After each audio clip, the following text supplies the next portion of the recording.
Tes, tes. Oke, jadi bismillah, assalamualaikum warahmatullahi wabarakatuh.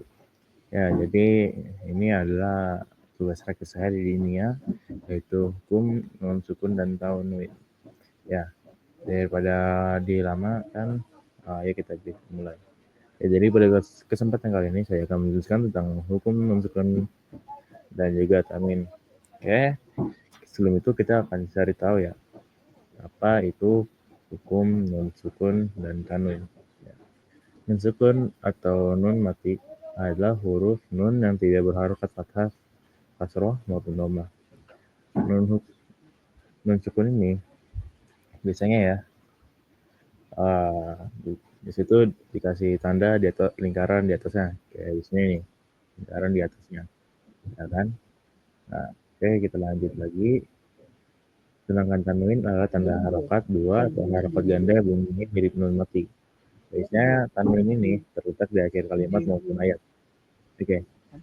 Sekarang kita akan masukin hukum pertama, yaitu izhar halki. Oke, ini adalah izhar halki. Oke, next. Izhar halki itu berarti jelas atau nampak. Ya. Sedangkan secara istilah ya, izhar halki adalah cara pengucapan non sukun tanpa tanwin yang sesuai dengan makhrajnya, tanpa digunakan tertentu. Tanpa digunakan ketika bertemu dengan huruf harokat atau huruf yang berada di tenggorokan. Huruf izhar halki itu ada A, H, A, A, Oin, Ho. Ya. Yakni dengan cara melakukan huruf non-sukun ini atau tanwin. Maksudnya untuk cara membaca izhar halki, yakni dengan cara melafalkan huruf non-sukun atau tanwin dengan secara jelas ya. Kita lanjutkan secara terang atau tanpa dengung. Untuk contohnya, seperti di gambar ini, hasidin ija. Oke, tapi oke, itu tuh dibaca dengan jelas di bagian antara L dan juga alif, baca jelas. Oke, kita akan masukkan hukum biguna ya. Hukum biguna. Apa itu hukum idgham biguna ya? Secara bahasa, idgham itu berarti menguburkan atau masukkan. Sedangkan cara istilah, idgham adalah masukkan nun mati, ya nun mati atau tanwin ke huruf mim, nun, waw, dan ya. Huruf mim, nun, waw, dan ya. Jadi atau bisa disingkat dengan ilmu. Oke. Cara membacanya itu dengan dengung selama 2 harakat atau 1 alif. Untuk contohnya ya, Ramaiya mal di 2 dengung tadi. Oke, di antara huruf nun dan juga ya yang dimasukkan di sana. Ramaiya mal dimasukkan, kemudian kita akan masuk ke hukum ketiga, yaitu idgham bila guna.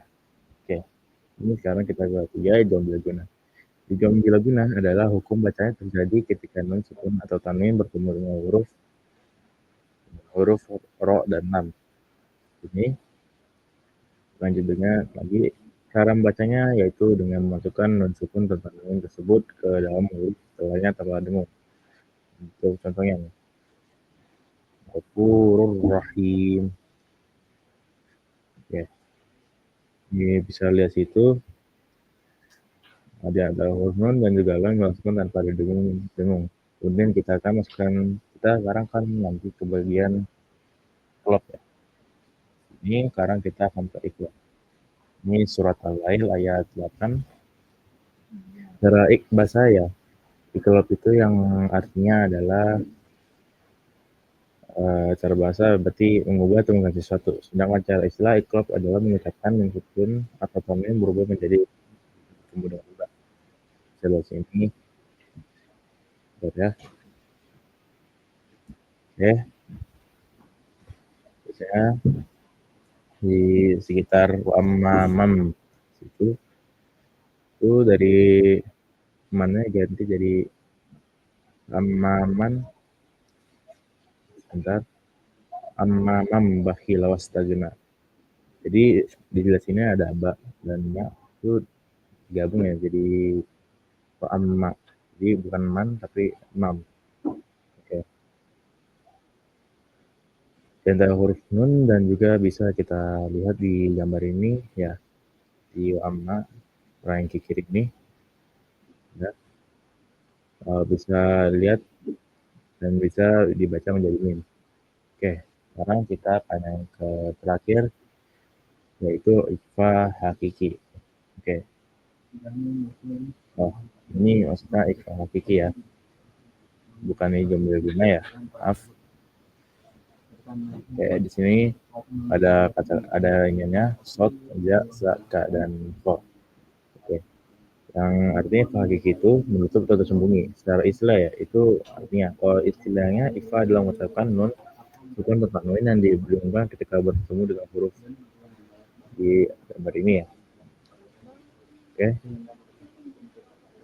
Cara baca ya ikhfa hakiki itu didengungkan ya sepanjang dua harakat satu alif. Untuk contohnya ya, di gambar sini didengungkan